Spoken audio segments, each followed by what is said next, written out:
Hi, my friends. I'm so glad to see you today. I'm Beth English, and I'm here with my good friend, Sergio Gomez, and we're going to talk about how to break through our creative blocks. So it's a really exciting episode. I can't wait for you to hear. Sergio, what's going on?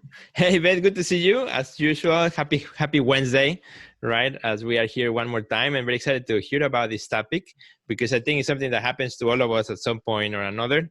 Creative blocks come and go. So I think it's going to be a great episode that our friends are going to love. Well, the reason I wanted to talk about this today is because just this week I have had a couple people reach out to me about having creative blocks. And Mm. what they had both said to me was, I have everything I need to create. I've got all the ideas that I want to do, but for the life of me, I cannot bring myself to do the work.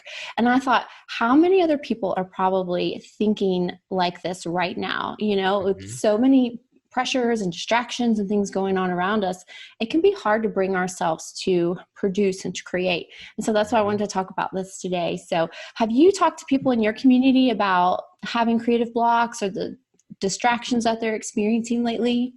Yes, absolutely. I think that's a very common topic. I have actually experienced that myself multiple times. So I think one of the first things we can tell our friends is that, don't feel like there's something wrong with you, right? Mm-hmm. Because it's not. It's a common thing. It happened to me actually at the beginning of the pandemic where I was like, for maybe 2 months, I didn't do anything because just trying to figure this whole thing out, right? I had no ideas. Mm-hmm. Yeah, the studio was there, looking pretty, but I wasn't really making much. So yeah, and then of course, talking to other artists, it is a common thing, and I'm glad that we can discuss it and come up with some alternative ways to get out of that situation. Yeah. So, first off, you're not alone if you're Right. feeling like this. So, don't think that anything is wrong with you. You are in the same boat with the rest of us. Mm-hmm. And I think the first thing that we acknowledge when we have a creative block is that we're not creating, we're not doing the thing we want to do. We have that awareness already that Mm-hmm. something is not happening. And sometimes when that happens, we start to put judgment on ourselves or criticize ourselves. And that alone is going to keep us far, far away from creating anything, is when we judge ourselves to the point of almost like making us feel like we're bad or we're wrong or something like that. And so one of the things that I think is most important about having that awareness is just to say, this is something I want to do and it's not happening. So let me take the first step. And that first step is to activate yourself. And what that Mm-hmm. means to me is you know what you want to do. You make a list or a plan, or you know exactly what it is that you want to create. You create the space, and it's just inviting you to come in, right? So you know that you want to create something, but it's not happening. So then activate yourself to create the space and then just step into it. And maybe that takes you some time, like a week or 2 weeks or a month, but like keep trying to show up for yourself, whether it's for an hour of creating or 5 minutes of creating. Whatever it takes, just do one thing. Just Mm-hmm. start somewhere, and that will hopefully get you past that frozen moment. Mm-hmm. Mm-hmm. I love that, Beth. And for me, like when we talk about the activate yourself, so I'm making notes myself too and writing these things down. But the one that comes to mind to me, which is something that I have done multiple times when I get into this hurdle where I don't know what to do, is I start cleaning up my studio. Just showing up to my studio to clean up. Like I don't have to do anything. I'm just gonna start cleaning up, moving stuff Mhm. around. And sometimes in that process of moving and reorganizing, clears the mind, or I find a book that I hadn't seen in like 2 years, and all of a sudden it's like, oh wow, starts to open up possibilities. But yeah, activating yourself, making that first step is critical because otherwise, you're just hurting yourself by not really making an effort to move forward. One thing that I've noticed too is that, okay, it's one thing to activate yourself and maybe create something, and that's just one day. But say you want to do it more than just that, you want to be Mm-hmm. more consistent. So then my next step is accelerate. And so, what I mean by that, after you activate, you accelerate, is you shorten the time period between when your brain tells you, oh, I want to do something. And then instead of waiting to go do it as soon as you possibly can. So as soon as you feel that desire to create something or you have that idea for something, just start as soon as possible. And what you want to do is close the gap between when you think about what you want to do and when you're actually doing it. I love that. And I think that, in order to do that, that's kind of why you need to prepare your space, prepare your, have accessibility easier to where you produce that work, where you create, where you find yourself in a creative place where those things can happen, right? And I love that. I think, that's a great word, I love that word, accelerating. Is to me, when I think about acceleration, is like when you already have a certain acknowledgement of where you are and where you want to be, so you're ready to hit the gas, right? You feel not 100% safe, but you feel a certain safety measure that, like this feels right, so I can really push forward. So I think that's a great point.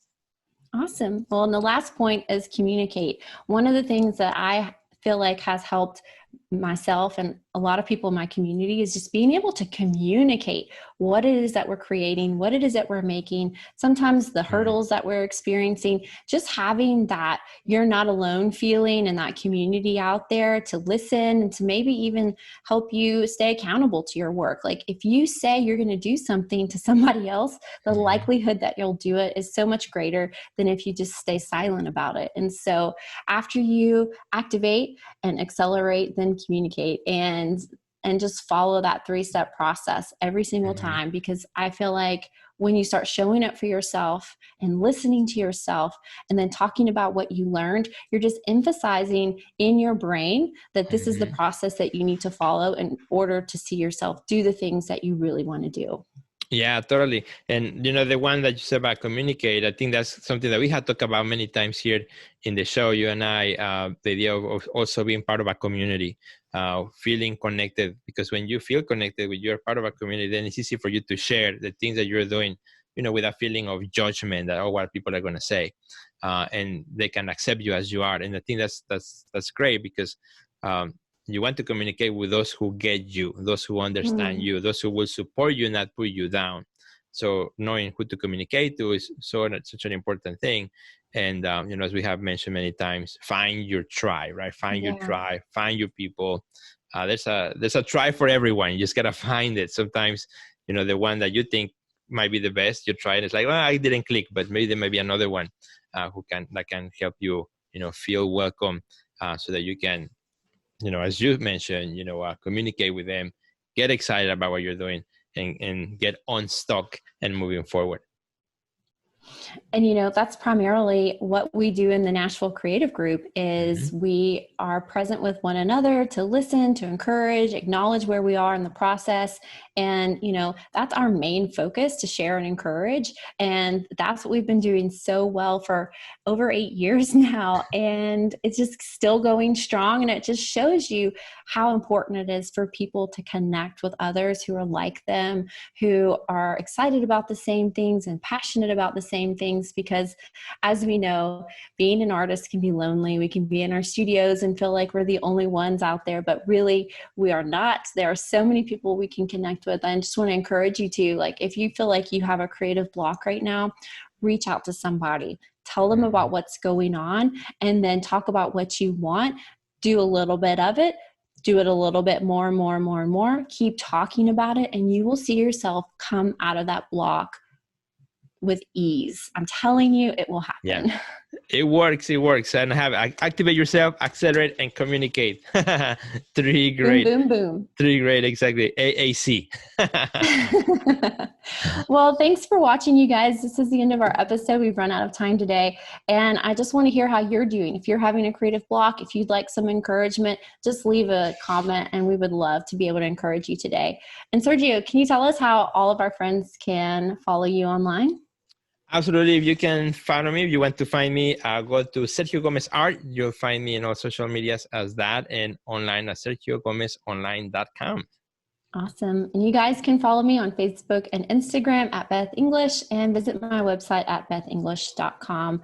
And I can't wait to see you next Wednesday for a whole new episode. Can't wait to share more of our ideas and thoughts about what's going on with artists these days, and hopefully encourage you to create even more. So absolutely. We're getting close to 2021, Beth. So that's exciting. Here we go. Time doesn't stop for anyone. So here we go. That's right. Goodbye, everybody. Bye.